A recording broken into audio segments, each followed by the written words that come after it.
Mandous తుఫాన్ కారణంగా కాకినాడ జిల్లా పిఠాపురం ప్రాంత రైతులు తీవ్ర ఆందోళన చెందుతున్నారు. ఆరుగాలం శ్రమించి పండించిన కల్లాల్లో ధాన్యాలు అక్కరకు రాకుండా పోతున్నాయని ఆవేదన వ్యక్తం చేస్తున్నారు.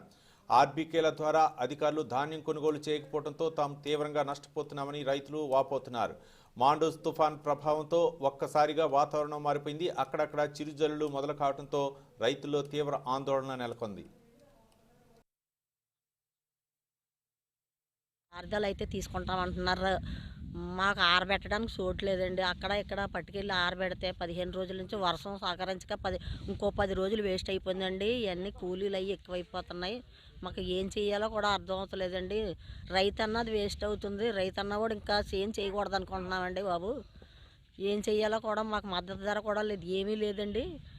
కూలి చూస్తే ఒక మనిషికి 1000 రూపాయలు ఇస్తేనే కానీ రావట్లేదండి బాబు. మేము ఏం చేయాలో మాకు తెలియకుండా ఉన్నాము. మీరు ఏదన్నా గిట్టుబాటు ధరలు పెట్టి మాకు వెంటనే కొనుగోలు చేసేలాగా ఉండాలా. ఆరబెట్టి రైతు భరోసా కేంద్రాలు కూడా సహకరించట్లేదు. వాళ్ళని వెళ్ళి బతిమాలుకొని మేము తీసి తెచ్చుకొని ఆరబెట్టుకోవాలంటే మేము ఎక్కడ చేయమండి. ఒక ఊరు దాటి ఒక ఊరిలో ఉంటున్నాయి. ఎవరు ఆ ఊరిలో ఉంటే ఈ ఊరిలో రావట్లేదు. ఈ ఊరు కాగితాలు కొనెత్తలేదండి, మీరు గిట్టుబాటు ధర ఎత్తలేదండి మాకు.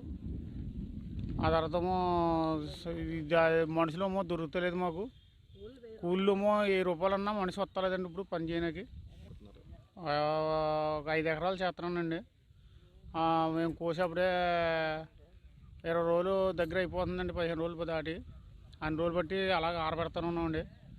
ఆరబెడుతుంటే ఇగో రోజు అప్పుడే మేము కోసిన కాడి నుంచి ఇలాగా చినుకు జల్లులు వర్షం ఇలా తుఫాన్లు ఇలా చెప్తూ ఉంటున్నారు. ఆరబెట్టాలో చేయాలో అని ఉండలేదు. ఇలా తీస్తున్నాం, ఆరబెడుతున్నాం, చినుకు ఆడుతున్నాయి, మూసేస్తున్నాం. ఇలాగ ఆరక ఇబ్బందిగా చాలా ఇబ్బంది పడుతున్నాం అండి.